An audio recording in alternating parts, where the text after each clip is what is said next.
blocos, a gente tem que pensar nos blocos mais efetivos, né? Dentro disso aí, o NAFTA, ele é um dos que funciona, né? E ele tem uma revisão que aconteceu recentemente, a partir do governo Trump.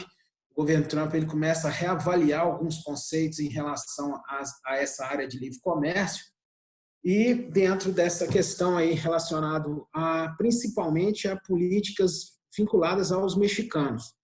Tanto uma questão aí realmente do que a gente já tem sobre uma exclusão que os Estados Unidos têm em relação a latinos. Então ele começou a endurecer, vamos falar assim, as regras do próprio NAFTA. Quando você pensa aí que é um acordo de livre comércio, pensa em simplesmente num livre comércio. Mais nada quando você fala em trânsito de serviços, trânsito de pessoas. Agora, é muito, né, dentro do organograma do NAFTA, você prezar pela questão aí do trânsito comercial, mas, ao mesmo tempo, quando se fala nas questões de trânsito de pessoas e trânsito trânsito de serviços, ele funciona diferente quando é Estados Unidos e Canadá, quando é Estados Unidos e Canadá em relação ao México. Então, Estados Unidos e Canadá, eles têm uma relação de proximidade muito grande. Se você pensar que o Canadá ele produz 94% de tudo que o Canadá produz, na verdade, está diretamente relacionado à exportação para os Estados Unidos. As grandes empresas, né, as sedes das maiores multinacionais norte-americanas, eles estão, né, sediados no Canadá. Se você pensar aí, né, a questão da criação 92, 2 anos depois é que foi ser colocado em prática, porque você tinha muita divergência de acordos em relação à transferência, né, quando você pensa de recursos para o México. E até pensando na década de 90, o México era um país considerado pobre, um país que tinha dentro disso aí um problema muito grande no movimento do campo, né, ou seja, tem ainda alguns conflitos vinculados ao campo. Só que o México era um país populoso, né? Um país populoso que poderia ser um possível e um promissor mercado consumidor. Além disso, o México tinha vantagens, primeiro, pela questão de ser uma grande oferta de mão de obra barata. E quando você pensa na questão da geografia física, a fronteira é muito próxima, né? Então, para Estados Unidos, era interessante você transferir algumas indústrias para o México, começar a produzir de uma forma mais barata para tanto bancar o mercado norte-americano, assim como a exportação. Foi a ideia que os americanos tiveram, né, e junto com os canadenses, de formar o NAFTA, que é um acordo de livre comércio da América do Norte. Agora, a ideia é sempre uma zona de livre comércio. Você tem uma redução ou uma isenção de todas as tarifas. Agora, em questão de funcionar, preza-se que até 85% de todas as mercadorias negociáveis sejam, né, ou isentas de tributação ou até mesmo reduzidas. Não chegou a isso tudo, tá? Não chega a esse volume total de 85% de todas as cartas de negociação. Agora, ampliou-se muito, tanto que permitiu ao México um grande desenvolvimento. O México saiu de um país do campo, um país rural, super populoso, mas a partir disso aí saiu de um país agora urbano e tem uma das economias muito promissoras. Tem problemas gravíssimos internamente, tanto que a história toda do muro mexicano, esse muro que, né, que tanto se fala que é o Donald Trump que construiu, na verdade, não é o Trump que construiu, foi construído pelo presidente Clinton. É um muro para a questão que se pensa, ele tem duas finalidades. Até que quando foi construído, não era para representar isso não, porque esse marco, quando a gente fala da exclusão social, o marco simbólico de uma exclusão, isso já existe desde as políticas antigas, desde aquela história lá que vocês veem, né, no conteúdo de história mesmo, que é a política do Big Stick. Agora, se você pensar na questão física do muro, era uma defesa nacional, era uma ideia de defesa nacional, principalmente contra o narcotráfico e a imigração ilegal. Então, aquilo ali ameaçava as instituições norte-americanas. Agora, ficou marcado também como um símbolo de exclusão. Com essa história, né, também do muro, os Estados Unidos acabou sim transferindo muito investimento para o México. E o México acabou crescendo. Agora, esse crescimento mexicano, ele vem muito atrelado a questões, por exemplo, de ceder muita coisa aos americanos e canadenses. É óbvio que o México ganhou grande parte da indústria automobilística americana, ganhou grande parte da indústria metalúrgica canadense, grande parte da indústria de telecomunicações, tanto americana como canadense, ganhou totalmente apoio da indústria petrolífera e de mineração do Canadá e dos Estados Unidos, ganhou, a partir disso aí, um subsídio muito grande dos grandes, né, conglomerados do agronegócio americano. Então, favoreceu a agricultura mexicana, que hoje praticamente pertence aos Estados Unidos. A mineração cresceu demais, o México ganhou em infraestrutura, né, como portos modernos, oleoduto, gasoduto, infraestrutura de ferrovia, isso tudo o México, o Canadá e os Estados Unidos investiram demais no México. Só que a troca disso aí, o México, né, produzia de uma forma mais barata, mas cedia todo o subsolo, cedia todo o Golfo do México, que é riquíssimo em petróleo, cedia todo o solo de uma agricultura que diversificou a agricultura americana. Se você pensar, por exemplo, que os Estados Unidos têm a maior agricultura do mundo, mas já não tem mais áreas de expandir essa agricultura, e o consumo americano é muito grande. Então, cresceu, né, assim, diversificou demais para os Estados Unidos a agricultura mexicana. O México tem muitas áreas que são interessantes para o agronegócio. Então, como a agricultura americana é totalmente subsidiada pelo governo, um dos fatores negativos do NAFTA foi realmente a falência da agricultura mexicana, que não conseguiu competir, mas da mesma forma que faliu para o mexicano, mas se tornou extremamente produtiva, principalmente para os americanos. Então, o NAFTA ele tem, né, o que a gente chama de diferenças socioeconômicas, elas são, assim, é um obstáculo muito grande. Né? Então, é o seguinte, você tem obstáculos que são marcantes na negociação. Então, você vê que o sentido de você permitir que empresas americanas atuem no México é um sentido único.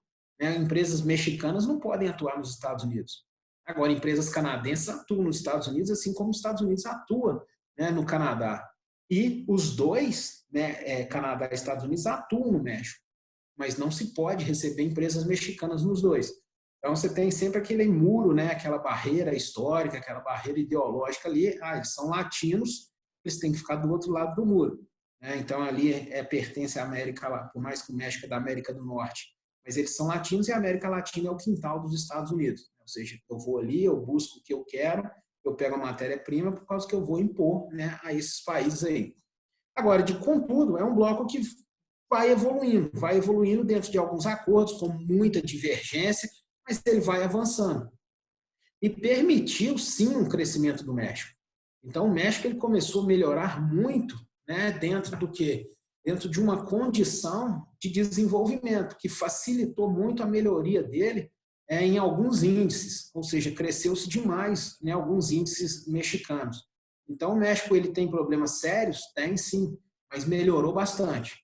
Atrelado à economia americana, né, amarrado a essa economia americana, ele acabou crescendo, ele acabou se desenvolvendo em alguns setores, tanto é que a economia mexicana hoje ela é considerada muito mais promissora do que a economia brasileira, né? Ou seja, o México ele tem uma capacidade de produção muito maior, ele tem uma capacidade de exportação muito maior, graças a esses dois grandes parceiros, né, em que ele firmou esse contrato aí dentro do NAFTA aí. Então, né, quando você pega alguns índices, quando você sempre comparando, Estados Unidos e Canadá, né, sempre índices extremamente elevados, né, ou seja, o poder financeiro do americano faz com que ele tenha um índice de desenvolvimento bem elevado. Agora, isso aí pode ser questionável nos últimos anos. Os Estados Unidos ainda tem formas muito próximas de uma manipulação em relação a alguns dados, também porque Estados Unidos tem concentração de renda, Estados Unidos tem população hoje tem formação de periferia pobre, você tem população de rua nos Estados Unidos. O Canadá ele já é extremamente reduzido isso, você tem uma alta distribuição de renda, você tem um desenvolvimento humano fantástico. Né? Então, isso aí a gente até discute-se muito com esses índices que aparecem em relação aos Estados Unidos e Canadá quando você fala em índice de desenvolvimento. Agora, o México cresceu, tá? Ele já está num processo de elevação, ele está na faixa mediana ainda, mas se você pensar, antes da entrada do NAFTA, você conseguia 0,6, né? Então, um nível que era já considerado já de mediano para baixo.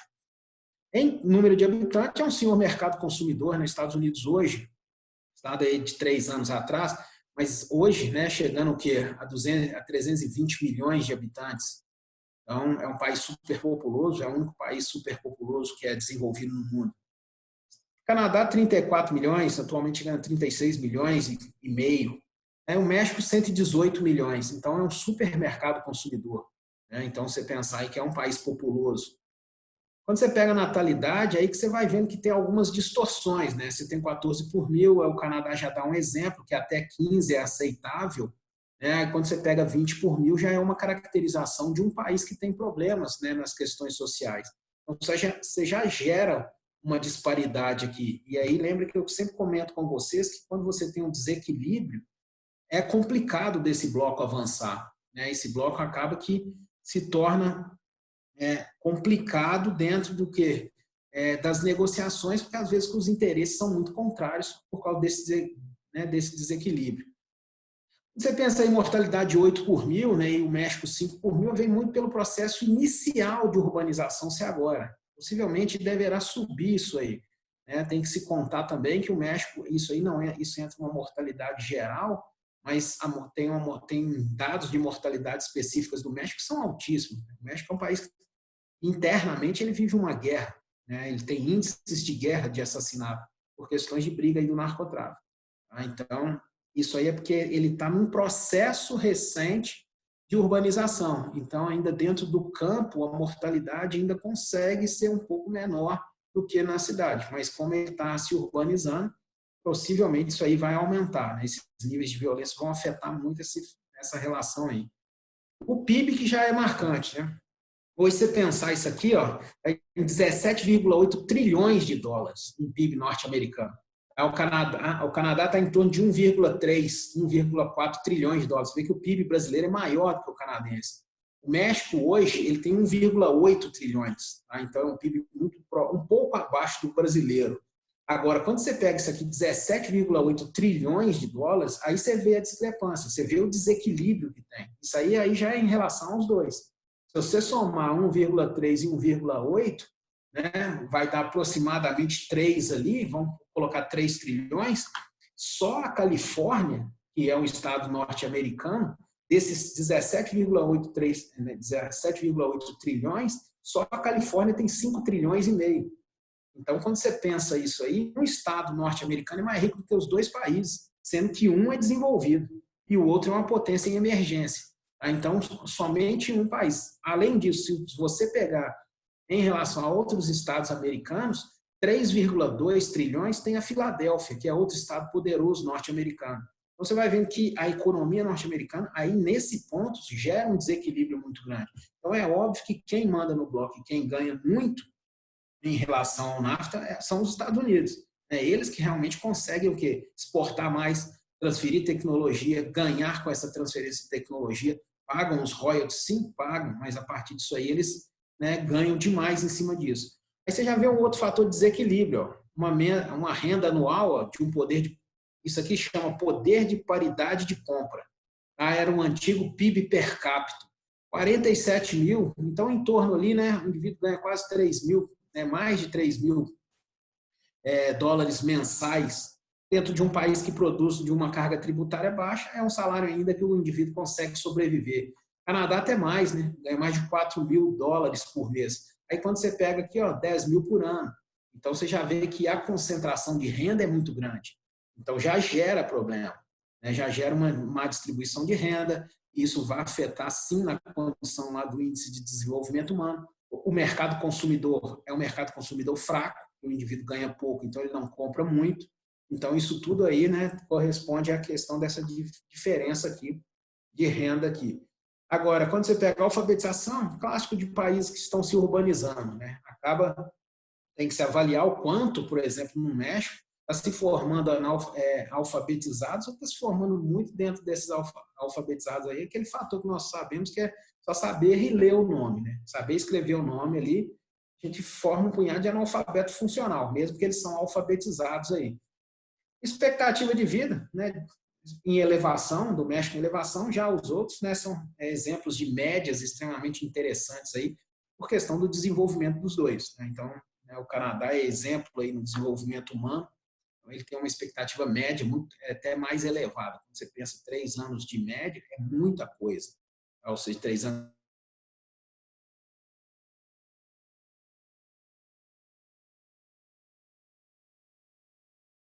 cresceu. Ele auxiliou esses países a crescerem, as trocas comerciais, elas são muito grandes, né? Então, com isso aí, realmente você tem todo um processo de quê? De interação desses países, mas sempre os Estados Unidos comandando, sempre ele ganhando mais, sempre ele tendo, né, o maior poder de exportação, ele tendo maior relação de balança comercial, ele impõe as regras, né? O Canadá acaba que não fala nada, porque o Canadá vive à sombra americana, né? Isso a vida inteira, o Canadá sempre foi ou relacionado à Inglaterra ou diretamente relacionado à produção norte-americana. Então, ele não comenta nada, ele também não diverge de nada, porque acaba ganhando muito, né? São os americanos que investem nele aí. Então, agora, o NAFTA, ele deu base para os Estados Unidos ter uma ideia e uma ampliação da história do NAFTA, mas muito voltado para aquelas questões relacionadas à história da América Latina. Então, se eu comecei a lidar com o latino, que é o México, por que não ampliar essa ideia? Por que não ampliar o investimento e a ação norte-americana na América Latina? Já que a América era o quintal, aí os Estados Unidos vê uma ideia interessante, propor a fusão do NAFTA com o Mercosul. Então, formar essa fusão e dominar a América de uma forma em que você criasse uma área de livre comércio nas Américas. Então, quando você pega em relação... Isso aqui é só uma mesma coisa dos PIBs, tá? Que hoje a gente comentou. Era essa ideia aqui, ó, que na verdade era você formar o valor do PIB do NAFTA mais o PIB do Mercosul. E aí você formava o quê? Toda a junção do quê? De toda a América e promoveria o que a gente chama da área de livre comércio das Américas. Agora, essa área de livre comércio das Américas, ela foi proposta, né, que é o que a gente chama do Fórum das Américas, que aconteceu em 94. A partir disso aí, você teve até um fórum que foi em Belo Horizonte, né, esse Fórum das Américas, assinaram uma carta de intenção, mas você tem que pegar bem a representatividade aqui, ó, dessa figura. Essa representatividade marcava o seguinte, assim formar uma área de livre comércio em que gradualmente você fosse reduzindo as tarifas, com certeza. Mas era você pensar o que os americanos queriam impor para a gente. Só não entrava Cuba, tá? Cuba não entrava justamente pela questão do embargo de 63. Agora, você tem que pensar que toda a questão, né, relacionada à nossa indústria seria da seguinte forma: você poderia comprar qualquer produto da indústria americana com o preço deles, porque era uma área de livre comércio. Então, seria muito interessante. Só que o que aconteceria? Nós produzimos carros aqui, agora nós poderíamos comprar um carro deles mais barato. Só que eles têm empresas aqui. É óbvio que eles iriam fechar essas empresas e levariam para lá. Então, aqui a gente geraria desemprego. A ideia da ALCA, quando os Estados Unidos promove essa inclusão, essa ideia dessa inclusão seria realmente atingir o mercado consumidor brasileiro. Primeiro, que é o maior, né? Dentro dessa relação, você tem uma maior indústria, você tem a melhor infraestrutura, você tem o maior PIB. É óbvio que o maior alvo era o Brasil. Poderia que o Brasil ganhasse alguma coisa? Aí veio as discussões. Então beleza, né? A gente abre as portas da economia para a indústria americana. Por exemplo, nós não temos como competir a indústria eletrônica nossa com a indústria eletrônica deles. Eles produzem eletrônicos muito mais baratos, porque a carga tributária, elas são muito mais baratas. Agora, a partir disso aí, né, quando o Brasil faz uma contraproposta, o que seria isso aí? Da mesma forma, o Brasil, né, o Brasil tem, por exemplo, uma siderurgia que é das melhores do mundo. O Brasil tem uma metalurgia que é das melhores do mundo. O Brasil tem um agronegócio, principalmente na produção do etanol, na produção do nosso café, aí, ó, que está considerado entre as melhores do mundo. Que mais que o Brasil tem? Uma relação do suco de laranja que está vinculada ao agronegócio, sim, mas é uma indústria muito poderosa que é o melhor do mundo. A área da mineração, nós temos uma das maiores minerações do mundo. Aí, quando o Brasil virava, tudo bem, vocês entram com a indústria eletrônica, vocês entram com a indústria automobilística, né, com os outros setores, né, químico, farmacêutico, eletrônico, tudo. Agora, a gente também precisa pegar lá a fatia da indústria, né, alimentícia, da indústria da siderurgia, da indústria do aço, né, da indústria da mineração. Aí, o que os americanos propõem? Não, mas aí eu não posso liberar, porque senão vai falir a minha indústria. Agora, eles, né, o sentido deles é que a gente tem que abrir as portas. Agora, já no inverso, eles protegem. Então, você vê que não avança a questão da ALCA, porque o Brasil ele tem muito a perder. Então, acaba que Brasil, mais Argentina também, eles não evoluem nesse pensamento, que é a formação da ALCA. O restante dos países, eles já foram praticamente alinhados com os americanos. E em governos passados, né, recentes agora do Brasil, que a gente fala de um passado recente, nós nos alinhamos com outros países. Né? E isso incomoda muitos americanos, mas nós alinhamos com outro setor. Pode ser por ideologia política, sim, mas pode ser também por alguns benefícios que foram proporcionados por esses países. Então, a ALCA, vocês vão lembrar, ela é uma ideia de uma área de livre comércio, mas ela não é implantada. Ela é uma ideia. Tá? Ela é um sonho norte-americano, é um sonho de domínio de toda a América, mas baseado muito naquelas políticas antigas lá. América para os americanos, política do Big Stick, toda aquela história. Então, é um domínio total de uma região que poderia a gente pensar no primeiro momento que seria interessante, porque a gente teria produtos de alta qualidade num preço mais barato. Mas a gente tem que pensar o que nós perderíamos. Né? Você tem que pensar que é óbvio que os americanos também estariam de olho no nosso subsolo, no nosso solo, que é o mais agriculturável do mundo, no nosso petróleo. A gente tem inúmeras jazidas, possíveis inúmeras jazidas de minérios que a gente ainda nem descobriu, mas que os americanos têm mais tecnologia do que a gente para descobrir.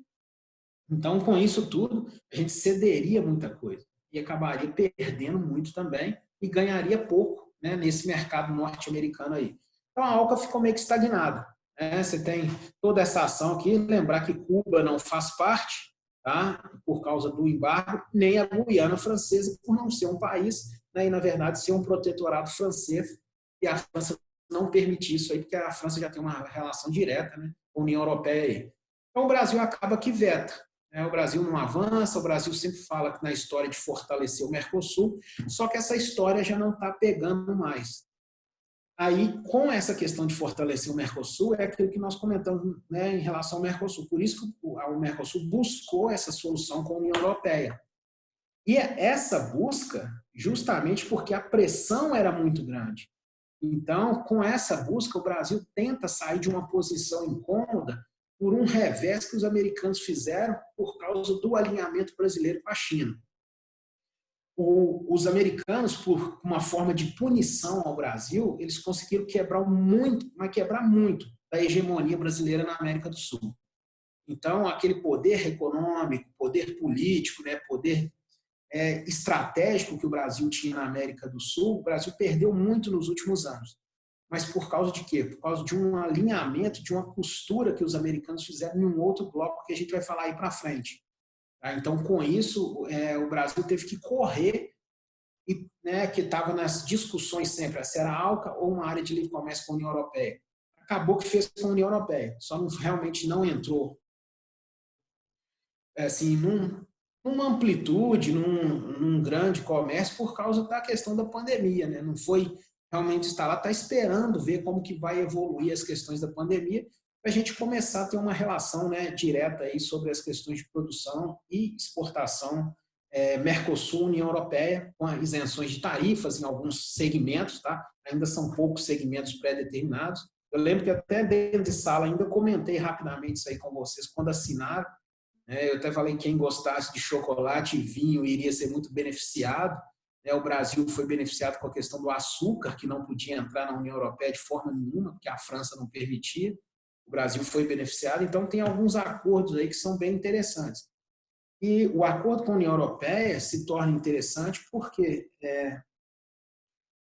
acaba que são 27 membros, né? Se você excluir a Inglaterra aí, que já está saindo, são 27 países que você pode buscar mercado consumidor nesse grupo aí. Agora é o seguinte, quando você pensa, né, em questão aí de amplitude, qual foi o grande problema da ALCA? Realmente era esse domínio norte-americano no sentido mais político também. Ele queria evitar, né, se ele firmasse essa ALCA, ele queria evitar, primeiro, uma ação da União Europeia, e muito também uma ação chinesa na região, porque o avanço, por exemplo, de capital chinês na América Central e na América do Sul é imenso. E o principal investidor, né, no Brasil hoje é a China, é o nosso primeiro parceiro. A China ainda é grande investidora na Bolívia, grande investidora na Venezuela, no Equador. Tá? Você pega paizinhos pequenos aqui, ó, como Guiana mesmo, sem ser a Guiana francesa, também tem muito de investimento chinês. Países como, né, que aí você fala assim, o que é esse que esses países têm? Mas tem uma indústria, pelo menos mineração é fácil de achar, mas países como Honduras, Belize, que são países menores, também tem muito já de investimento chinês. Então, para os Estados Unidos, tinha, além dessa ideia econômica, tem esse fator político, né, para não permitir a entrada desses países na região, para tentar ser sempre aquela história América para os americanos, né, mas americanos do norte, aí, no caso eles. Né? Então, não firmou. Isso aqui não firmou, o Mercosul correu para cá, para a União Europeia, aí firmou esse acordo aí. Aí, em oposição a isso, como crescia e até financiado pela China, crescia, né, aquela história da onda vermelha na América Latina, que tinha países, até mesmo como a própria Honduras, Nicarágua, Martinica, que eram países que, Venezuela, Bolívia, cresciam aquela história do novo governo de esquerda, né, um novo socialismo na América Latina, eles criaram uma alternativa à ALCA. Né? Aqui eles falam dos objetivos que nós já comentamos, tá? Integração econômica das Américas, eliminar gradualmente as barreiras, formação de uma área de livre comércio, composta pelos países membros. Isso aí era o ideal, né? As ideias da ALCA que nós já comentamos. Agora, nessa junção desses países do novo socialismo, eles tentaram criar essa aqui, ó, que era uma alternativa bolivariana em relação à ALCA. Agora, todas essas ideias eram marcadas pelas ideias, né, voltadas aos ideais de Simão Bolívar. Simão Bolívar foi um líder campesino que promoveu muito a independência da Venezuela, atuou na formação do Estado peruano, atuou na Bolívia, atuou em países como a própria Nicarágua, chegando até Cuba, né, auxiliou muito em algumas ideias, por exemplo, do movimento de libertação nacional no México. Então, era muito daquela ideia da distribuição de terra, da distribuição de renda, dos movimentos populistas, de você permitir, né, um bom desenvolvimento social. Simão Bolívar lutou muito por essas ideias no campo. E ele foi fundador especificamente da República da Venezuela.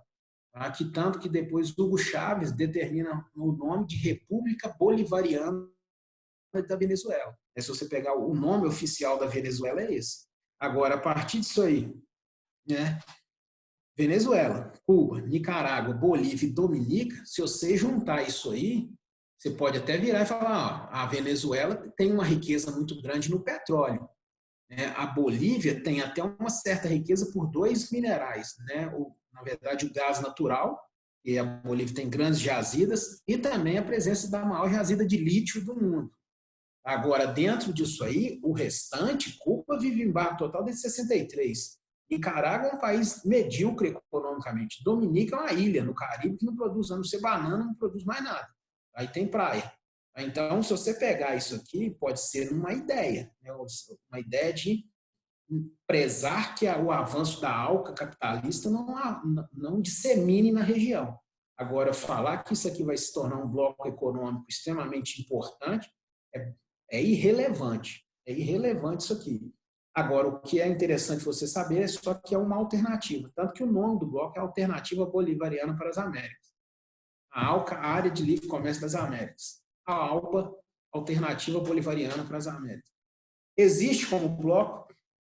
Também não. É igual a ALCA. Teve uma convenção, teve um fórum, teve um estatuto criado, mas não existe. Não funciona, né, como bloco econômico, até mesmo que os países, né, eles transitam por uma mediocridade econômica muito grande. Bolívia hoje, crise política e econômica. Venezuela, crise política e econômica. Cuba, embargo total. Nicarágua, quase estado de guerra civil. Dominica é aquele, né, que não faz nada, mas também que não tem nada para fazer. Tá? Então, praticamente uma ilhazinha que some, até no mapa é difícil de aparecer. Ó. Aqui, ó. Tá? Então é o seguinte, você tem esses países membros aí, no primeiro momento o Equador era para ter entrado, tá? Aí o Equador viu que era uma furada danada, acabou saindo, e aí ficou Nicarágua, Cuba, Venezuela, Bolívia, tá? E Dominica aí, que são os principais aí.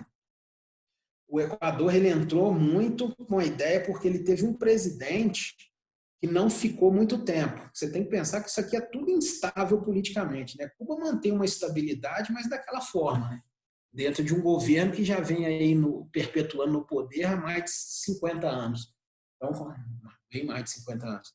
Agora, o Equador ele teve um presidente que foi de esquerda, em questão de 2 anos ele saiu, né, por questão de corrupção, alguns movimentos internos não aceitavam ele, acabou que ele saiu aí, a gente chama de Ollanta Humala. Então, era essa ideia aqui. Tá? Oposição, lembrar, tanto o ALCA como o ALBA não são blocos econômicos, são ideias. Tá? Essas ideias, uma política, a outra social, né? Ou seja, a outra socialista. Aí isso aqui, esse aí é interessante saber. Quando se fala de bloco, esse aí realmente ele tem uma... Foi esse aí que os Estados Unidos usou como um instrumento para... Na verdade, os Estados Unidos arranjou 2 instrumentos para tentar não, na verdade conseguiu tirar a hegemonia brasileira da região, conseguiu diminuir demais a importância do Brasil na região. A primeira foi essa Aliança do Pacífico. Essa Aliança do Pacífico, os Estados Unidos, ele prezou, primeiro, por países que poderiam vir ter um mercado consumidor interessante, países que já apresentavam índices de melhora na economia e até mesmo nas questões relacionadas à infraestrutura, países que tivessem também uma relação estratégica na região, tanto que ele preza pelo México. O México já é do, né? O México agora ele já é do NAFTA e os Estados Unidos ainda permitiu e financiou que ele entrasse nesse bloco, né? Para que você tivesse, além disso, uma maior disseminação das ideias americanas e, ao mesmo tempo, fortalecesse a região, pensando nele, né? Os Estados Unidos pensando nele. Qual é a história, antes da gente virar e falar dessa aliança aqui? O Brasil, nessa nova ideia do socialismo, né, o Brasil foi alinhando muito com a China, tá, nos governos agora de um passado recente. A gente buscou muito esse alinhamento com o BRICS, buscou muito, principalmente, nessa convergência com Estados Unidos, com China e Rússia. Os americanos eram nossos primeiros parceiros econômicos, eles caíram para segundo e a China assumiu a primeira posição. Para os americanos, com aquela ideia da ALCA, você tem que pensar o seguinte, a China assumiu o maior mercado consumidor da região, e era o sonho deles de atuarem com a ALCA. Então, como o Brasil se aproximava cada vez mais da China, os Estados Unidos tinham que ter um revés, né, tinha que ter um estudo para retirar um pouco desse poder brasileiro na região. Porque o que os Estados Unidos achavam é que o Brasil iria formar uma área de livre comércio, Mercosul. O Brasil já namorava a União Europeia e, além disso, ia colocar a China. Então, ia excluir totalmente os Estados Unidos. Tanto que, na época do presidente Obama, o presidente Obama falou que ficava muito sentido, né? Foi num dos discursos, e a gente sabe que os americanos sempre prezam eles, né? Os americanos ficavam muito sentidos pelo Brasil estar olhando muito para a China e olhando para a Europa e excluindo os Estados Unidos. E os Estados Unidos não eram um país para ser excluído, foi as palavras dele. Então, o que os americanos resolveram fazer? Eu vou buscar os aliados que eles já tinham aqui na região. Então, você tem que pensar, né, que a gente até comentou, Plano Colômbia. Os Estados Unidos já tinha intervindo na Colômbia por questão do narcotráfico. Os Estados Unidos formou presidentes para a Colômbia. Então, já era próximo. O Chile sempre foi um país próximo aos Estados Unidos, né? Tanto que ele tem toda aquela melhoria daqueles índices todos, né? Quando você pensa os índices econômicos e os índices sociais, muito porque ele já teve sempre o quê? Uma posição relacionada diretamente com os Estados Unidos. Quando o Chile foi chamado para participar do Mercosul, ele recusou assim, direto, né? Ele nem falou, eu posso ser um parceiro, não vou deixar de ser parceiro, mas eu não quero participar. Mas foi o primeiro país da América do Sul a firmar um acordo de livre comércio com os Estados Unidos, Chile e Estados Unidos. O Peru, né, era um país que já crescia, os Estados Unidos ainda incentivou isso mais, dolarizando a economia do Peru. Então, propôs o quê? Um financiamento mais barato do dólar para que o Peru utilizasse o dólar. Então, com isso, o Peru hoje é um dos países que mais crescem na América Latina. O México já estava no NAFTA, crescia, melhorava as condições. O México via que aquele alinhamento, por mais que ele perdeu muito, que nós já comentamos, era um país que vinha crescendo, né? Então, para o México estava interessante. Costa Rica. Costa Rica entra para ser um país estratégico. Está numa área de conexão entre a América do Sul, né, e a América do Norte ali. Primeiro, muito para conter os fluxos migracionais. Mas a Costa Rica é um país que, em questão de recursos naturais, por exemplo, para a agricultura, é muito interessante. E ele é um país muito organizado, politicamente é muito estável, né? Então, isso para os americanos era interessante. E o Panamá, que aí, pelo próprio nome, lembrar do quê? O que tem no Panamá, que é o Canal do Panamá, um país que se tornou, né, um hub das Américas. O Panamá ele é o centro de conexão entre as três Américas. O Panamá se tornou um paraíso fiscal norte-americano, onde os Estados Unidos subsidiou esse paraíso fiscal, essa zona franca. O Panamá hoje é considerado uma das melhores zonas francas do mundo, para se comprar produtos totalmente da indústria americana. Então, isso aí quem financiou? Os americanos. Além disso, tem o Canal do Panamá, é estratégico que você faz a conexão transoceânica, né? Pacífico e Atlântico. Então, favorece o quê? O trânsito de mercadorias. Então, os Estados Unidos, além de financiar, incentivou. E esses países cresceram. Cresceram em que sentido? Você tem um mercado consumidor muito bom, se você somar 225 milhões de habitantes. Isso em 2016, que é o ano de fundação. Você pega a partir disso aí, né? Se evoluiu pouco, são países que crescem pouco. Um PIB, 3,1 trilhões, fica hoje, né, um pouco abaixo, um pouquinho abaixo do Mercosul, só que tem uma relação diferente.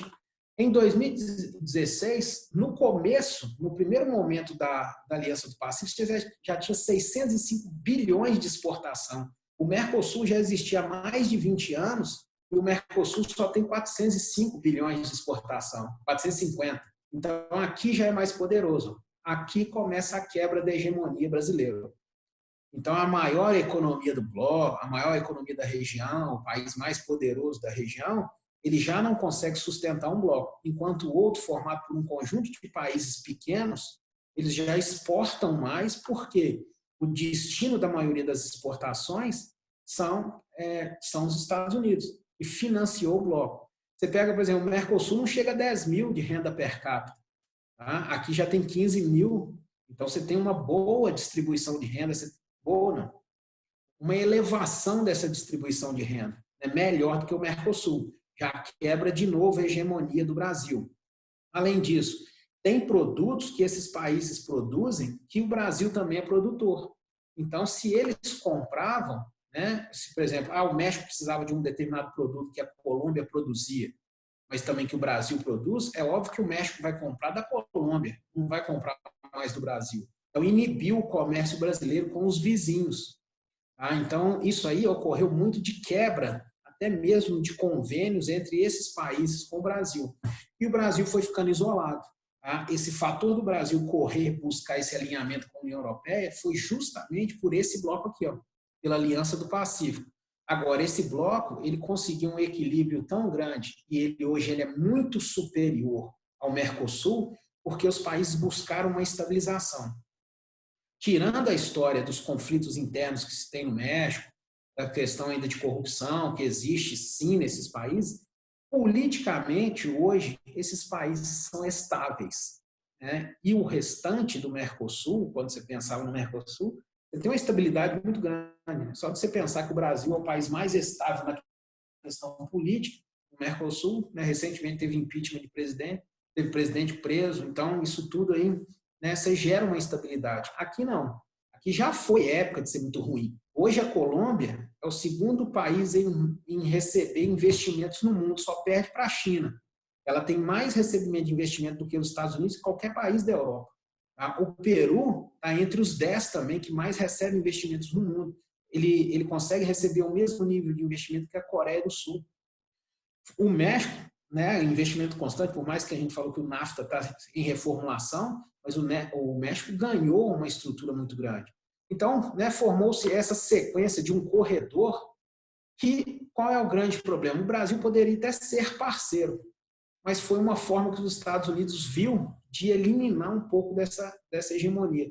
E perdeu e muito, tá? Perdeu e muito. Então, quando você pensa, por exemplo, num investimento internacional, você pensa que um americano, um empresário americano, ele vai ter que investir na América do Sul, ele não enxerga o Brasil. Ele enxerga o Brasil da seguinte forma, extremamente protecionista, custo país elevado, infraestrutura muito ruim, energia muito cara, né, que faz parte da infraestrutura, conflitos internos, ou seja, uma instabilização, né, uma instabilidade política muito grande.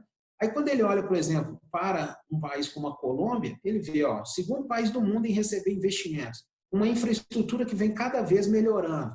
Você viu uma mão de obra barata? Sim, mas dentro disso aí o quê? Uma oferta de produção com tarifas bem reduzidas. Então, para ele é muito mais interessante investir na Colômbia.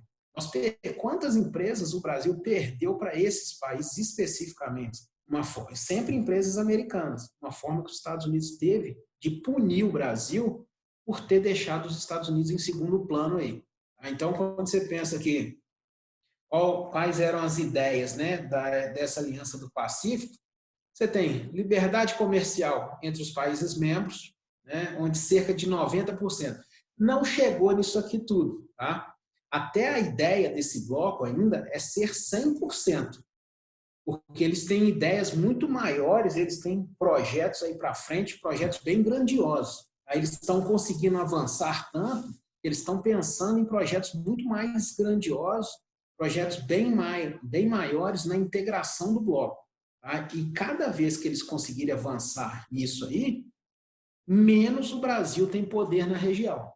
Então, por exemplo, a Colômbia, ela deve se tornar agora, como é que o Brasil vai perder? A Colômbia deve se tornar agora a segunda economia da América do Sul.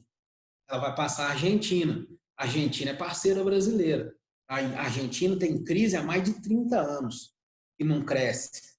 A Colômbia vem crescendo a níveis aí de 4,5%, 5% todo ano. Vai passar a economia argentina. Então, nós vamos, né, a economia argentina vai cair, a Colômbia não é tão parceira nossa, né, direta como a Argentina, é parceira sim também, mas não é tão direta quanto a Argentina, só que é de um bloco concorrente. E aí é a segunda economia da região num bloco concorrente. Se você pensar, a quarta posição vem do Chile, a quinta é do Peru. Então, com isso aí você tem, né, dentro das 5 maiores economias, 3 estão no bloco concorrente, uma que é também, mas muito em crise, no outro bloco. E o Brasil também numa crise que vive também, né, em determinado momento. Então, você pensar, a gente tem uma concorrência muito forte para o futuro. Então, você pega, né, 90% comercializado, hoje deve estar em torno de quase 70%. Eles têm avançado bastante nisso aí. Tá? A ideia era que em 2018 chegasse a 100%, não chegou, né, porque não é fácil você projetar e, ao mesmo tempo, você cumprir essas metas, né, porque acaba que os países têm que reformular algumas questões internas, algumas relações tributárias, alguns acordos alfandegários aí. Acabou que não chegou, deve estar em 70%, mas qual é a questão? Continua positivo, o avanço deles continua positivo e cada vez eles estão exportando mais. Né? E dentro disso aí eles estão sempre com balanço comercial favorável, pelo volume de exportação. Você pega aqui, ó, estabelecimento de tratados de livre comércio com outros blocos econômicos e países. O primeiro que eles fizeram foi com os Estados Unidos. Eles nunca procuraram o Mercosul. Né? Ou seja, você vê que eles não têm uma relação direta com o Mercosul. Agora, hoje, eles já têm um acordo que vai ser firmado, né? Por mais que aqui vai compartilhar, Aliança do Pacífico e NAFTA, tá? Então você já amplia aquela ideia norte-americana, ao ponto que os Estados Unidos já expande da ALCA, da ideia da ALCA. E você já tem dentro disso aqui uma ideia desses países alinharem, principalmente, você tem que pensar aqui na região do Pacífico, ó, com os tigres asiáticos. Por mais que 2 dos tigres asiáticos são relacionados à China. Então, a China pode intervir nisso aí. Mas 2 grandes não são, que é a Coreia do Sul e Singapura. Então, você pode ter essa proximidade. Além disso, o Pacífico é a novo eixo econômico, né? O Pacífico. Todos eles são voltados ao Pacífico. Então, tem facilidade. Você tem que pensar que tem mercados aqui como, além dos tigres asiáticos, você tem os aspirantes a tigre, você tem, né, dentro disso aí, a Austrália, aqui na região, Nova Zelândia, você tem a própria China, que não vai deixar de negociar, Japão, né, superpotência econômica, a própria facilidade de acessar a Rússia, que é uma potência em emergência, por mais que tenha problemas aí, mas é uma potência em emergência. Então, isso tudo aí facilita esses países. Aí é para transportar mercadoria, para, por exemplo, se firmar um acordo com o bloco econômico da Europa, que é uma busca que eles estão querendo também, passa via Panamá, ó, você encurta a rota, então você ganha muito mais nessa questão da flexibilização dessa rota comercial. Aí vem, além de livre, né, quando você pensa, além de livre circulação de mercadorias, o bloco visa, né, a médio e curto prazo, livre circulação de serviços, capitais e pessoas. Volta lá naquelas classificações de bloco que nós fizemos. Isso aqui já é uma ideia de mercado. Você tem um mercado comum surgindo aqui do nosso lado. E mercado é de maior integração, é de maior solidez, né? São estruturas de bloco aí muito mais sólidas. Então, permite um crescimento maior das nações que são membros. Então, dentro disso aí, o Brasil tem uma concorrência. Ficou muito ruim para o Brasil, porque associado a essa questão da Aliança do Pacífico, tem um outro aí que a gente vai falar, que é o Acordo Transpacífico, que também ajudou ainda a penalizar mais o Brasil. Porque, na verdade, todos os dois, tanto a aliança como o acordo transpacífico, o Brasil poderia ter sido chamado. Ah, mas o Brasil não faz área com o Pacífico. Mas o Brasil tem fronteira com países do Pacífico. Então, poderia, né, estender um pouquinho, porque o mercado consumidor brasileiro é interessante. A indústria brasileira não é ruim também. Né? O Brasil tem muita coisa rica a oferecer. Então, poderia ter estendido, mas acabou que não. Virou uma forma de punição e realmente o Brasil foi punido. Então, isso aí os americanos mostraram no Brasil da seguinte forma: ó, vocês buscaram alinhamento político, vocês buscaram sim uma nova história, vocês buscaram algumas outras ideias, mas dentro disso aí os Estados Unidos mostrou para vocês quem manda na América. Ou seja, quem manda na América são eles. A América não pode ter intromissão de muitos outros países sem uma ordem direta dos americanos. Essa é a história dentro do sistema, né, de imposição capitalista, de um país imperialista. Agora, lembrem desse bloco, tá? Isso aí eu já vi inúmeras questões relacionadas a ele, comparando essa relação de disputa que ele tem com o Mercosul. Esse aí é o outro acordo, é o que a gente chama do Acordo Transpacífico. Isso aqui, ele já tinha duas finalidades. Aí ele já tinha, na verdade, uma finalidade maior agora. O Brasil já tinha sido punido pela Aliança do Pacífico, que é esse penúltimo que nós falamos aí. Agora era punir quem apoiou o Brasil, que era a China. Então agora era uma forma de você quebrar a hegemonia da China. E se você quebrasse a hegemonia da China, você já tinha prejudicado o Brasil com a Aliança do Pacífico. Se você tirasse um pouquinho da hegemonia da China no Sudeste Asiático, você prejudicaria mais o Brasil ainda. Então, é um bloco que está lá no Pacífico, mas que prejudicou muito o Brasil. Então, era uma forma de punir os dois, tanto China como Brasil, que eles criaram essa ideia, né, do BRICS, essa ideia toda de uma parceria muito mais integrada entre essas duas nações. Então, quando você fala um acordo de livre comércio, que ele expressa uma magnitude absurda, porque ele sozinho ele é responsável por 40% de toda a economia mundial. Ele só não seria maior do que o último que nós vamos falar aqui nesse material, que é o APEC. O APEC inclui, aí a China entra, passa para mais de 61% da produção mundial. Agora, composição inicialmente 12 países, tá, banhado pelo Oceano Pacífico,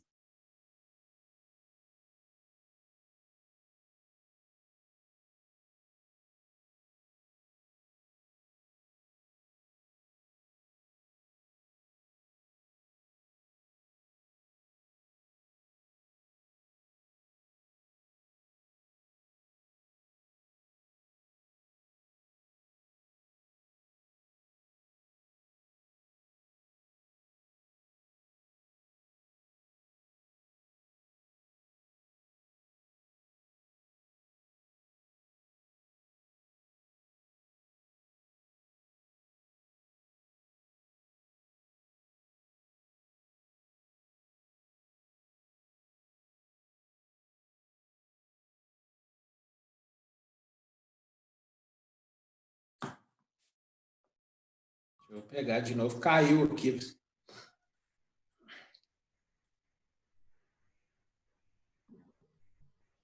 Caiu para um tanto de gente, Matheus. Hã? Um tanto de gente caiu também. Acho Caiu? que foi a Ah, internet. tá. Caiu. Foi a internet que deu algum pique.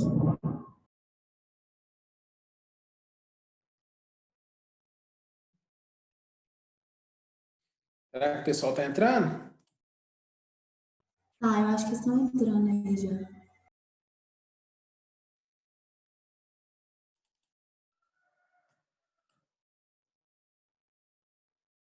Já tem um medo. Então é o seguinte, pessoal, nessa parte aí, em relação à questão do acordo, foi firmado em Brunei, que na verdade não era um grande parceiro norte-americano. Né? Brunei, na verdade, é um país pequenininho, é um sultanato. Né? Na verdade, ele tem status de sultanato.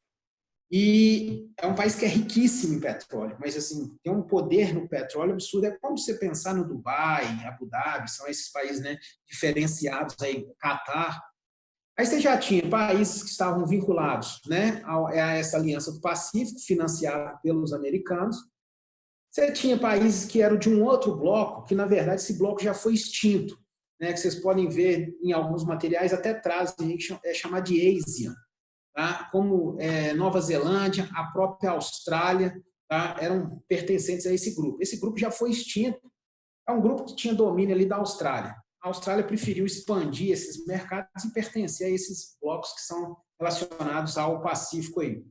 Então, a partir disso aí, né, você pega Singapura, que é um dos maiores tigres asiáticos que se tinha.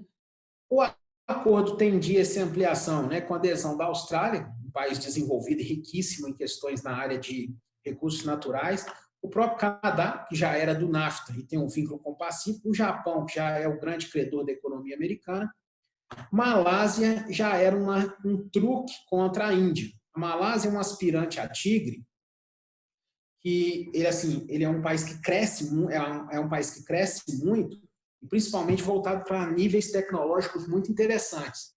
A partir desses níveis tecnológicos, a Malásia tem ganhado status de um crescimento muito agressivo, por isso que eles falam que ela é um aspirante a tigre asiático. Só que a Malásia cresce muito por investimento chinês. A Malásia recebe muito de investimento chinês, então aqui já era um fator de ir contra, né, os investimentos chineses. Então, os americanos iriam propor muito investimento aqui, assim como os japoneses, que já têm na região também, e até mesmo países como a Austrália, né, que são países muito fortes. O México, que já pertencia ao NAFTA, aliado norte-americano, o Peru já era da Aliança do Pacífico, né, então aliado norte-americano, os próprios americanos, e o Vietnã. O Vietnã ele faz fronteira com um país que chama Laos. O Laos hoje é um país que cresce demais, é um país pequenininho, mas que cresce muito com muito investimento chinês. É um país muito rico em recursos, por exemplo, de solo. Né? É um país ainda que tem bons solos para agricultura. Então, isso facilita para a China na produção agrícola chinesa. Então, isso aí incomodava os americanos. Então, o que os americanos começaram a fazer? Investir muito no Vietnã. Tanto que o Vietnã ele tem o mesmo status da Malásia, que é o quê? De um tigre asiático, de um aspirante a tigre. Um país que está aspirando a ser um tigre asiático. Então, se você somasse isso aqui, dava junto 40%. Você vê que tira a China, exclui a China do acordo. Poderia pensar-se na China. A China é o segundo maior PIB do mundo. Mas você daria mais força ao Japão, que tem uma rivalidade muito grande ali na região da Ásia com a China. Então, com isso, você tentaria inibir a força chinesa na região e promoveria, né, realmente uma perda de arrecadação e de domínio chinês na região. Qual o grande problema? Quando entrou o Donald Trump retirou os Estados Unidos. Ele não faz parte mais desse bloco, porque ele achou que os americanos iriam ceder demais para países como, né, o próprio Vietnã, com a própria Malásia, com questão aí para países como a Nova Zelândia. Ele achou que não deveria fazer isso, que ele deveria promover acordos específicos com cada país e que ele não iria entrar nessa disputa comercial com a China. Entanto que ele gerou até uma indisposição muito grande com o maior credor da economia dele, que é o Japão. Acabou arrumando briga até com o Canadá. E eles queriam esse acordo. Esse acordo é interessante para a economia desses dois países. Tanto que ele chegou até a discutir, bater boca com o presidente, com o primeiro-ministro canadense, ele foi criticado fortemente pelo o primeiro-ministro japonês, né, que fez duras críticas à economia americana e ao presidente americano, mas retirou. Falou que não ia negociar mais, que não entraria nisso aí, não assinaria esse acordo aí. Então, isso aqui é uma ideia de um bloco, sim, tá? Existiu o acordo, né? Ou seja, você fala que aqui, ó, o P4 foi firmado em Brunei, isso avançou nas negociações, principalmente no governo Obama, tá? Então, você tem essa ampliação em 2008, que já era o governo Obama, tá? Houve uma consolidação do bloco, aumentou até mesmo, né, a implantação de algumas áreas de livre comércio entre esses países, só que chegou o Trump e tirou. Agora, quando você pensa na questão da distribuição geográfica desse bloco, você vê que a amplitude, né, ela acaba formando um cinturão, ó, contra a China. Né? Você forma uma área de defesa contra a China para tentar um isolamento chinês aqui. Ó. Então, você cria toda uma infraestrutura para o domínio do Pacífico. E quem tem essa filosofia de domínio do Pacífico é a China. Tanto que se você pega nesses outros paizinhos aqui, ó, menores, que na verdade tem muitos países bons, tanto aqui no Sudeste Asiático, como também aqui, bons no sentido de que pode ser futuros, podem ser promissores, né, na produção industrial, pode ser promissores numa mão de obra barata e com uma escala de produção muito grande. A China que tem essa ideia de investimento. Aí a China vem ganhando. Ela vem ganhando áreas aqui, ó, até mesmo num país pequenininho aqui, ó, que foi o Timor-Leste. Né? O Timor-Leste passou por uma guerra, o Brasil até mesmo intermediou, porque o Timor-Leste é uma área que foi ex-colônia portuguesa também. Então, acaba que, né, o Brasil teve uma influência na região, por ser também, né, pertencente a ex-colônias portuguesas. Agora, é o seguinte, Timor-Leste hoje descobriu inúmeras jazidas de petróleo, então a China hoje domina a reconstrução inteira do Timor-Leste. Então, todas essas áreas pequenininhas, a China vai ganhando. Ela vai fazendo um projeto ali como se fosse um projeto formiguinha. Então, para tentar blindar essa região e tirar um pouco dessa hegemonia, foi feito esse acordo. Foi para frente? Não, pela saída, tá, dos americanos aqui. Então, fica lá estagnado, foi um bloco que ficou estagnado. Mas ele teve efeitos para o Brasil. Tá? Dentro desses efeitos, se você pensar, né, que eram 12 países, e reuniu 40% do PIB, um mercado consumidor extremamente amplo, né, 793 milhões de consumidores. Olha a relação do PIB aqui, ó, né, o PIB, se você pegar a Aliança do Pacífico, o PIB ficava em torno de 3,1 bilhões. Aqui você, né, você tinha o quê? Uma movimentação de 223 bilhões. Então, ampliaria muito a questão da relação do PIB aí. É isso só, né, dentro de um prazo aí a partir de 2025. Aí o que impactou no Brasil? Primeiro, nunca foi chamado nem cogitado para ser parceiro do acordo. Ah, isso aí o Brasil já perde. Além disso, ele vai ter muito trabalho para vender produtos como principalmente que são assim, produtos marcantes dentro do nosso agronegócio, carne de frango e açúcar. Porque se você pensar, são países que consomem demais, né? E, por exemplo, os americanos consomem demais, só que o americano hoje pode comprar frango muito mais barato do Vietnã, que é um grande produtor também, tá? Que está entre os 3 maiores produtores de frango. Quando você pensa do açúcar, a Malásia é um país tropical, o Vietnã também é um país tropical. Então, são países que já começam a plantar a cana e produzir o açúcar a partir da cana. Então, são países que podem ter uma alta produtividade, pode ter uma produtividade mais barata e favorecer, né, a esses outros países. Então, o Brasil acaba perdendo inúmeros mercados importantes, como o Japão, o próprio Chile, que o Brasil fornece, o próprio Canadá. Então, o Brasil iria realmente ter uma redução muito grande. Se você pensasse, por exemplo, nas questões de minério, a Austrália, né, junto com o Brasil, são os maiores produtores de minérios que se tem no mundo. Então, a Austrália detém grande parte da produção do minério de ferro, do manganês, da cassiterita, da bauxita, no mundo inteiro. O Brasil, concorrente direto, mas assim, muito direto do Brasil. Se ele pertence ao bloco, é óbvio que o bloco iria comprar dele. Então, o Brasil perderia muito nos segmentos mais estratégicos que ele tem, né? Nos segmentos em que geraria problemas graves aí para a economia brasileira. Como começou? Você tem dificuldades, mesmo que esse bloco não foi para frente, hoje você começou a ver o seguinte, não, mas eu posso firmar um acordo para comprar o açúcar do Vietnã, eu posso comprar frango do Vietnã. Então, é mais próximo, tem uma relação política mais próxima ali. Então, isso tudo aí é a questão que a gente tem em relação, né, a esse bloco aqui. Quando você pensa, né, em outros blocos, pessoal, a Unasul, não confundam isso aí. Tá? A Unasul ela não é um bloco econômico. Ela é um bloco de um arranjo político que é a União das Nações Sul-Americanas. Lembrando sempre, tira a Guiana Francesa por não ser país, para ser um protetorado francês. A Unasul ela tem acordos de cooperação. Aí quando ele fala aqui, ó, cooperação na área econômica, não é o que você pensa de um bloco econômico. É acordo assim, em pensar como que está a economia dos países membros, o que esses países podem fazer para melhorar a economia, né? Ou seja, o que é que pode, né, buscar de financiamento internacional, como que é uma política que pode ser feita aí para gerar maior capacidade para a indústria produzir, para a indústria exportar ou importar.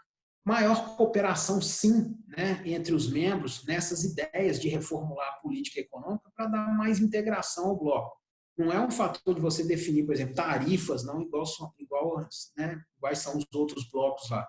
Então, cuidado com isso aí nessa avaliação, nesse critério aqui.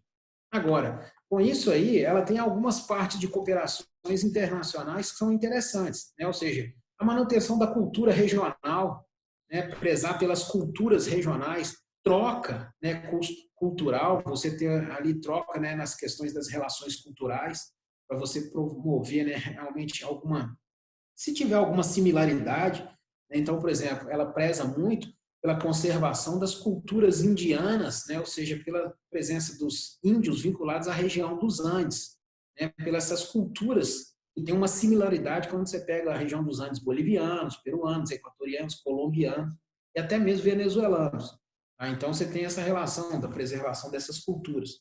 Além disso, social, né, o que seria isso aí? Promover uma melhora no IDH, né, nas taxas aí de mortalidade, pensar numa melhor distribuição de renda, pensar em estruturas como reforma agrária, para você dar mais acesso à terra, pensar nas questões relacionadas à violência, né? Ou seja, você tem países que são muito violentos aqui, né? O próprio Brasil é um dos mais violentos, a Colômbia ainda tem problema, Venezuela, né? O Paraguai, são países muito violentos ainda. Então, você tem que pensar nisso tudo, né? Ou seja, fazer essas cooperações. Cooperação política, né? Essa outra parte aqui. Prezar pela estabilidade, né? E aí vem o problema. Né? Isso aqui é tudo instável, mas tudo instável. Melhorou muito recente. Né? Você tem certas estabilidades aí em países como o Uruguai, o Chile, agora recentemente, mas bem recente, de 15 anos para cá, o Peru, a Colômbia também, num período recente aí de 20 anos para cá. Agora, o restante, você só tem problema em questão política aí. Um problema que é sério na região, que é o que os países, né, usam muito nessa questão da política. Saber se as eleições estão sendo realmente democráticas, se não está tendo fraude, qual é o nível de corrupção, isso a gente sabe que existe. Né? Então, trabalhar também as questões da corrupção nesses países membros, que é uma questão que é endêmica na região, né? Vamos falar dessa forma. Então, além dessas cooperações, busca de formulações de alguns setores estratégicos, por exemplo, recursos energéticos, ou seja, ampliar a produção energética para a região, para favorecer, sim, o desenvolvimento das nações. Então, prezar muito pela questão das grandes jazidas de gás natural da Bolívia, das grandes jazidas, né, de petróleo e gás que a Venezuela tem, as grandes jazidas, né, de carvão que o Peru tem, assim como as jazidas de petróleo do Equador. Né? Então, o Brasil, né, também, grande produtor de petróleo e grande produtor de gás natural, vão prezar por essa distribuição, por uma integração nessa região. Educacional, né, saber se você está progredindo na educação, acesso à universidade, construção de maior número de universidades, integrações entre os países, né, mas essa integração, o grande problema é o seguinte, vem muita gente daqui, ó, né, dessas regiões, estudar no Brasil. Agora, é raro um brasileiro que sai para estudar em universidades boas do Chile. Na Argentina tem acontecido muito. Tá? Agora, a Argentina ela tem uma política mais de abertura, por mais que quem vai estudar na Argentina já viu. Né? Agora, essa parte aqui do Chile, o Chile tem considerado entre as grandes universidades da América Latina. Então, se tem baixa integração nisso aqui. Agora, a gente recebe dessa maioria desses países todos, ó, dos menores, a gente recebe gente demais nas universidades brasileiras, tá? Para estudo aí nas universidades. E também nos grandes centros de pesquisas que o Brasil tem. Infraestrutura, pensar nessa questão de infraestrutura, tudo, né? Transporte, integração da região, fornecimento energético, como já foi falado, pensar em questão de estruturas como portos, aeroportos, isso tudo aí é uma forma de pensar-se na integração da América do Sul. E ambiental, né? Preservação da Amazônia é legal, preservação da região do Pantanal, dos Andes, né? Ou seja, de toda a Cordilheira dos Andes, as áreas dos Pampas, né? E das pradarias aqui na região, aqui, ó, do Chaco Paraguai, que dá origem ao Pantanal, né? Nas questões mesmo relacionadas a efeito estufa, isso tudo aí. Então, falei um punhado de coisas, mas é só lembrar o seguinte, é um bloco de cooperação, mas não é de pensar-se em relações comerciais. É tentar fiscalizar a América do Sul. Agora, é um grupo que está relacionado diretamente a um bloco maior, tá? Que é chamado de OEA. O que é a OEA? Organização dos Estados Americanos. Então, uma organização que tem sede nos Estados Unidos, só pode ter como líderes da OEA presidentes norte-americanos, tá? Você não pode ter outro presidente, e então são esses presidentes que são chefes lá. Tá? Então, a partir disso aí, eles visam sempre controlar as ações desses países da América. Tá? Então, principalmente, eles ficam de olho, né, em crises políticas atuais, por exemplo, como da Venezuela, né, ou seja, como que está evoluindo a crise política lá na região. Crise política na Bolívia, né, recentemente, como que está essa questão aí da expulsão de Evo Morales, do processo de transição, problemas internos no Brasil, isso tudo aí, né, é função da Unasul e da OEA. Aí. Então, lembrem dessa questão aí. Para a gente falar do último aí, fechar, que é o APEC, né, que é a Área de Cooperação Ásia-Pacífico. O APEC é, na verdade, o maior bloco econômico do mundo. Esse aqui se ele fosse colocado em prática, ele realmente quebraria muito a influência da Europa, né, da União Europeia. A União Europeia não conseguiria ser tão forte como, né, o APEC é. E aí realmente inibiria muito do crescimento europeu. E isso aí foi uma ideia muito dos Estados Unidos, mas também com alguns países que cresciam aqui na Ásia. Então, quando você pensa da formação, foi criada em 89, você tem 21 países. Isso aqui é o maior bloco econômico que se tem, em volume de países. Você pega desde tigres asiáticos, aspirantes a tigres, potências em emergência e superpotências econômicas. Se você somar toda essa questão do APEC aí, vai dar mais de 60% do volume do mercado mundial. Então, a ideia do APEC era fundir todo país que tivesse um vínculo com o Pacífico entre, né, as Américas e a Ásia. Nesse momento que foi feito, esse bloco que era aqui, ó, que era dominado pela Austrália, que eu até comentei aí em slides atrás, né, passados aí para vocês, que tinha o ASEAN. Quando a Austrália viu que ia formar esse bloco gigantesco, ela não é burra, ela virou e falou assim, ó, eu também vou entrar. Porque ela ficava limitada aqui, ó, a uns paizinhos pequenos aqui, mais ela e a Nova Zelândia. E um vínculo direto lá com a Inglaterra, lá na União Europeia. Então, com isso, ela viu e falou, é mais interessante eu entrar nessa área toda aí. Então, quando você pega aqui, ó, superpotência industrial, potência emergente, mas é um super PIB hoje, é uma potência emergência, é um país que cresce muito, né? Tigre asiático, Taiwan, o maior tigre asiático, Coreia do Sul, o tigre asiático fortíssimo, da mesma forma um tigre asiático, aspirante a tigre, aspirante a tigre, aspirante a tigre, aspirante a tigre, uma das maiores riquezas do mundo em petróleo, aspirante a tigre, um país desenvolvido que tem das maiores áreas de produção de matéria-prima no mundo, é o único país do mundo desenvolvido que tem capacidade de ser desenvolvido produzindo matéria-prima.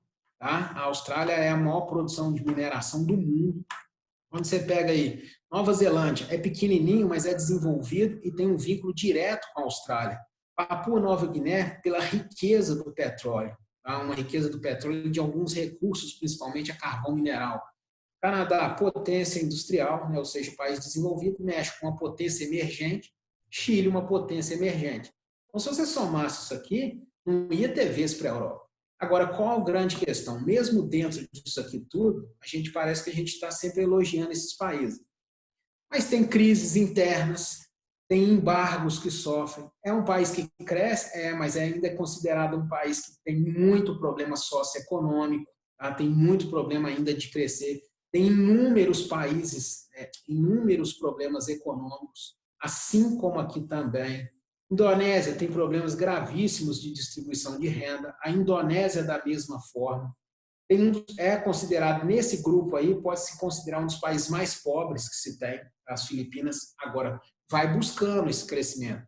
Então, né, por mais que melhorou muito, tem todos aqueles problemas que nós falamos. Aí vem a questão seguinte, o que eram as ideias para a gente chegar, né, no que não deu certo? Ele tinha nesse bloco, tinha realmente umas questões muito mais interessantes, né, uns acordos muito interessantes que foram firmados. Você tem, por exemplo, a redução das taxas e barreiras alfandegárias era clássico de uma área de livre comércio.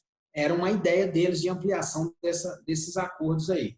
Uma agenda que foi estabelecida em Osaka, no Japão, estabeleceu 3 pilares de investimentos. Né? Primeiro, a liberação comercial e de investimentos, a facilitação de negócios entre os países e a cooperação econômica, mas não só econômica, técnica também. Então, tinha uma questão muito de vinculação, de transferência de tecnologia. Você tinha que permitir uma transferência de tecnologia, que aí todo mundo começava a produzir e aí todo mundo ganhava. Projetos relacionados à redução das tarifas de importação e exportação. Então, aí já era a ideia realmente de consolidação do quê? Da área de livre comércio. Agora, é interessante, bem mais amplo, era esses dados aqui, ó. Projetos contra a corrupção, que você tem países que são altamente corruptos, como Filipinas, Tailândia, Malásia, a própria Brunei, né, que é um sultanato, é uma monarquia absolutista que tem um alto nível de corrupção. Terrorismo, porque você tem países problemáticos, como a própria Filipinas, a Indonésia, Papua Nova Guiné, tem, né, grupos, o próprio Vietnã, que apresentam células terroristas, então era uma forma de defesa.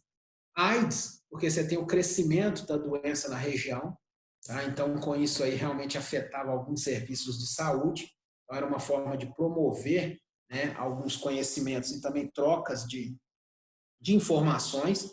Outras doenças, né, você pensar em H1N1, gripe, né, gripe aviária, gripe suína, tudo que surgiram na região. Então era a forma de combater essas epidemias.